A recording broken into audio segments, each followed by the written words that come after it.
ओमफ्राय जे प्रमद बर' बिथाङा जे CM खौ मानो थाखाय फन खालामनो गोनां जाखो जिहेतु बे जोंनि काउन्सिलनिसो मेटार सानै साथाम केबिनेट मिनिस्टारखौ मानो थाखाय फन खालामनानै बे हादरन गामसा आरो आर'नाइनि थाखाय फन खालामनानै रायलायनो गोनां जाखो डिसकासन खालामनो जाखो बे Shri D Goswami from Shri D Goswami माने हेन्डलुम एन्ड टेक्सटाइल डिपार्टमेन्टनि जोंनि काउन्सिलनि जितु डिरेक्टर बिथांनिफ्रायसो लेटारा इसु जादों बेनो मोनसे कनफिउज जाबाय आरो जोंनि बिटिसिआथ' निजाबो गैया मोनसे काउन्सिल मोनसे पावार गोनां काउन्सिल बियो निजाबो गैया जोङो मोनसे आयेन बानायनो हायो निजाबो गैया जों गावनो पावाराव मोनसे इउटिलाइज खालामनो हायो बे स्टेटआ जोंहा माबानि काउन्सिला जिखि जाया गभर्नमेन्ट प्रग्रामाव गामसा बाहायनांगौ ना आर'नाइ बाहायनांगौ ना फालि बाहायनांगौ बेखौ जोंनि काउन्सिलनि बे डिसाइड खालामगोन काउन्सिला बेखौ हिदान्त लागोन जोंनि बिटिसि काउन्सिला बा माबा इउपिपिएलआ बा बिजेपिआ जिएसपिआ डिसिसन लानानै केबिनेट डिसिसन लानानै माबानो हेन्डलुम एन्ड टेक्सटाइलाव माबा हरनायमोनब्ला लेटार इसु खालामनायबा बिनि रिफारेन्सआ बिदि जाया होनना आं जेब्ला साननानै मोनाबाय बियो डिसिनिफ्राय फैनाय मोनसे रिफारेन्स नंगौ दोनहरदों अब्ला आं क्लियार जाबाय जे डिसिआ जोंनि काउन्सिलखौ माबाया स्टेटआ जोंनि काउन्सिलखौ सालायदों थ्रु डिसिनि जुगेदि डिसिआसो अर्डार होदो दिनै बेखौ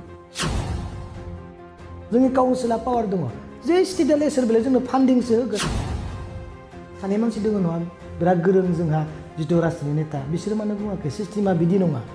बिथांमोना दिनै खुगा माने बेखेवाखै मानो रायज्लायाखै गिबियावनो आङो फैबाय थानाय क्रिसमासनि मुङाव नोंथांमोनखौ आङो अननाय मोजां मोननाय जासिबाय बे समाव नोंथांमोनखौ आङो इनभाइट खालामनायनि जाहोना मोनसे जिहेतु जोंहा ससियेल मिडियायाव गोबां मोनसे दान्थे जागासिनो दङ आर'नाइ आरो गामसाखौ लानानै बेयाव आङो जेबो बुंबावनो आं सानाखैमोन खिन्थु मोनसे सिस्टेमनि खोथाखौ आं बुंनो नागिरदों साधारन रायजोआ दिनै बुजिनाय नङा आरो जायफ्रा दिनै अफिसियेलि एसे गोदान बिथांमोना बुजिनाय नङा आङो दिनै नोंथांमोननि गेजेराव मिडियायाव फैबावनायनि जाहोना बेनो आं थांनाय मैया समफोर मानगोनां प्रमद बर' बिथाङा मोनसे ससियेल मिडियायाव मोनसे खोथा बुंदों जे गामसानि जायगायाव आर'नाइसो जानांगौमोन होननाय मोनसे खोथाखौहाय फोरमायनो नाजादों आरो आङो बिथाङा बेखौनो लानानै स्टेटनि मिनिस्टारजों आरो केबिनेट मिनिस्टार साथामजों रायज्लायदों होननानै बुंदों थिग दङ आं बेखौबो एक्सेप्ट खालामदों खिन्थु आं जेब्ला लेटारखौ नायबाय मोनसे सिस्टेमनि खोथाखौ आं बुंनो नागिरदों लेटारखौ नायबाय बे Shri D Goswami from Shri D Goswami माने हेन्डलुम एन्ड टेक्सटाइल डिपार्टमेन्टनि जोंनि काउन्सिलनि जितु डिरेक्टर बिथांनिफ्रायसो लेटारा इसु जादों बे नटिफिकेसना इसु जादों जे रिगार्डिं माने माबायाव अफिसियेलि गासैबो प्रग्रामाव गामसा इउज खालामनांगौ बेबहार खालामनांगौ होननानै बिथाङासो लेटारखौ इसु खालामदों नटिफिकेसन होदों अब्ला आं सानबाय जे प्रमद बर' बिथाङा जे CM खौ मानो थाखाय फन खालामनो गोनां जाखो जिहेतु बे जोंनि काउन्सिलनिसो मेटार सानै साथाम केबिनेट मिनिस्टारखौ मानो थाखाय फन खालामनानै बे हादरन गामसा आरो आर'नाइनि थाखाय फन खालामनानै रायलायनो गोनां जाखो डिसकासन खालामनो जाखो बेखौसो आं दिनै बुजिना मोनाखैमोन जेब्ला आङो बुजिनो नाजायो अब्ला आं मोनसे माबाखौहाय लिरनायखौ नुबाय जे नोंथांमोना नुगोन जे केबिनेट मिटिंआव 7 जुलाइआवहाय स्टेटआव मोनसे केबिनेट मिटिं जादों जे बे केबिनेट मिटिंआवहाय गुटै अफिसियेल गभर्नमेन्ट खामानिफोरावहाय बा प्रग्रामफोरावहाय आरो माबा गामसा बेबहार खालामनांगौ होननानै मोनसे केबिनेट डिसिसन लादों अब्ला आं बेखौ सोंथि सानबाय मोनसे कनफिउज जाबाय आरो जोंनि बिटिसिआथ' निजाबो गैया मोनसे काउन्सिल मोनसे पावार गोनां काउन्सिल बियो निजाबो गैया जोङो मोनसे आयेन बानायनो हायो निजाबो गैया जों गावनो पावाराव मोनसे इउटिलाइज खालामनो हायो बे स्टेटआ जोंहा माबानि काउन्सिला जिखि जाया गभर्नमेन्ट प्रग्रामाव गामसा बाहायनांगौ ना आर'नाइ बाहायनांगौ ना फालि बाहायनांगौ बेखौ जोंनि काउन्सिलनि बे डिसाइड खालामगोन काउन्सिला बेखौ हिदान्त लागोन बेखौ रिजलिउसन लागोन बे स्टेटनि मिनिस्टारजों स्टेटनि केबिनेट मिनिस्टारजों मा हुमन्थ जोङो बे जोंनि काउन्सिलनि पावार इउटिलाइजआव बेखौ साननानै आं गोनो गोथो जादों मा कारनाव हादारन जुदि गामसानि थाखाय जुदि फन खालामनो गोनां जायोबा हादारन जुदि आर'नाइनि थाखाय जुदि मिनिस्टार केबिनेटखौ जुदि फन खालामनो गोनां जायोबा जोंहा मावनांगौ गोबां खामानि दोङो बेफोरो मा जागोन बेखौ सानना जेब्ला आं लेटारखौ मोजां नायफिनबाय अब्ला मोनसे रेफारेन्स नम्बर नुबाय नोंथांमोना नैयाव नुगोन जे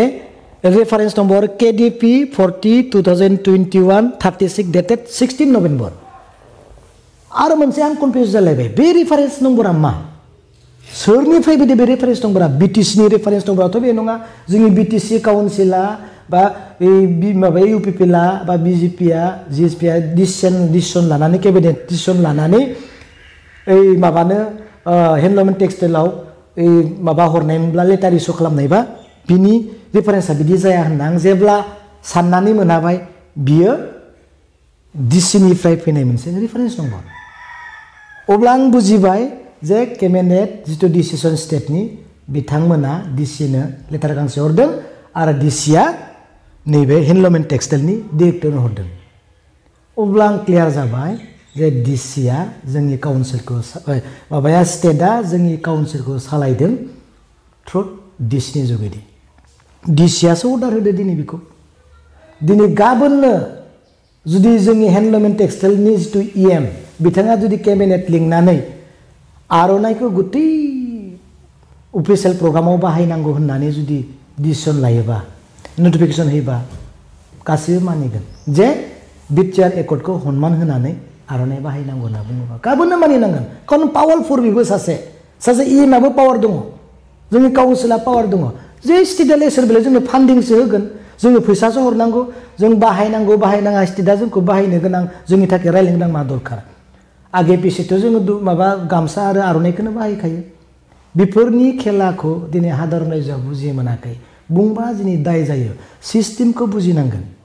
दिनै स्टेटआवथ' जोंहा सानैसो गोरों नेताफ्रा दङ साननानै लाबाय आङो बयगाव गिदिरब्लाबो जोंहा प्रमद बर' बिथाङा राजनितिकआव गोदान नाथाय सानै मानसि दङ नङा बिराद गोरों जोंहा जिथु राजनितिक नेता बिसोर मानो बुङाखै सिस्टेमा बिदि नङा बिथांमोना दिनै खुगा माने बेखेवाखै मानो रायज्लायाखै बेबायदि सिस्टेमा थांबाय थायोबा जोंनि नैबे काउन्सिलनि जिथु पावार बेखौ नों फोजोबनायानो जाना लाबाय फोजोबनायखौनो साननानै लाबाय जुदि DCआसो दिनै जुदि नटिफिकेसन होनो होयोबा बे प्रमद बर' बिथांनि OSDआ निस्सय फन खालामदों जे नोंथाङा बेखौ माने गोरोन्थि रं नटिफिकेसन होनांगौ अब्ला डिरेक्टरा निस्सय बुंदों DCआ जेखौ थिनदों आं बेखौनो मावदों खौराङा खाथाम बेबायदि मोनसे अबस्थायाव दिनै गोलैना दङ आं बेनिखायनो सिस्टेमनि खोथा बुंबाय निस्सय स्टेटआ बेखौ नटिफिकेसन होदों आरो नैबे बुस्थुआ बिदि जानो गोनां जादों आं आरो गोबांखौ बुंनो सानाखै बेखौनो आङो नोंथांनि गेजेराव क्लेरिफिकेसन होदों गोजोन्थों